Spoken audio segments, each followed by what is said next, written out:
Hey everyone, Nathan here. Hope you guys are having a great day. You know, when I was growing up, it was easy for me, and you could hear me often saying this phrase: I hate the church. Um, Growing up, I was just kind of disenfranchised with the whole thing. I was kind of fed up with how broken it was, how full of hypocrisy it was, and it was easy for me to say I hate the church.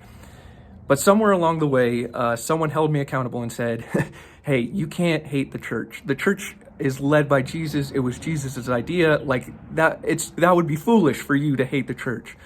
But you can be part of the solution rather than part of the problem." And from that day, I really took that to heart. And from that day, I began to fall in love with the church. I love God's people. I love the church. I love that Jesus established it. I love the theology. I love the practice. I love everything about it.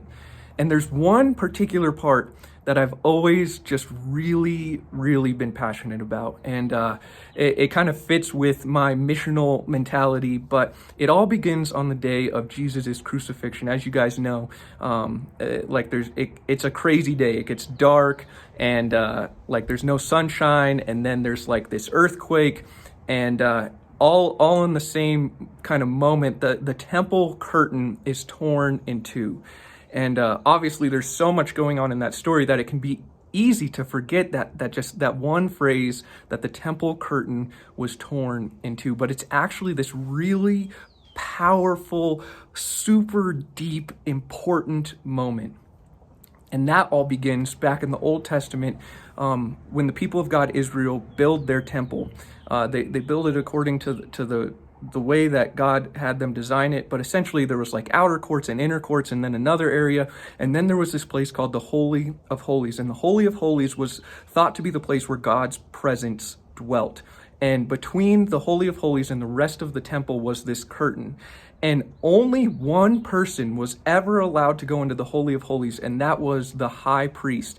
And there's all these like crazy rules about it, and they like used to tie a rope around this guy's leg because he could be struck dead if his heart wasn't in the right place. Like it was like a really big deal. And so on the day of Jesus' death, when the temple curtain gets torn in two, essentially the message that's being shared is that God's presence is no longer restricted to this Holy of Holies, but now is available not just to the high priest, but to all people. And it's just this amazing, epic moment, and I love it so much. And it reminds me of this passage in 1 Peter chapter 2, beginning in verse 5, and this is my paraphrase, but essentially it says that you are God's chosen people, holy priesthood. You are living stones in God's temple being built together with Jesus Christ as the chief cornerstone. You can go read it for yourself. Like I said, that's my paraphrase. But essentially, that part that I want you to really take note of is that you are God's temple, that you each are living stones being built together. You know what that means?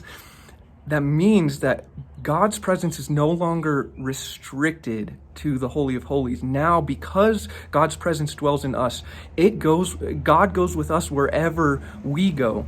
And that means that the church is not stuck in just one location like the temple was stuck in Jerusalem back in the Old Testament. Now, God's church goes wherever we go, which means that it's in some of the most crazy, dark places around the world, places that you wouldn't expect God's church to be. It's there, and I've seen it in some of those places, because God's presence is not restricted to some building built by human hands, but dwells in each one of us. And it's just so exciting to me. I'm passionate about the fact that we are God's church, that we're living stones bearing God to the world around us.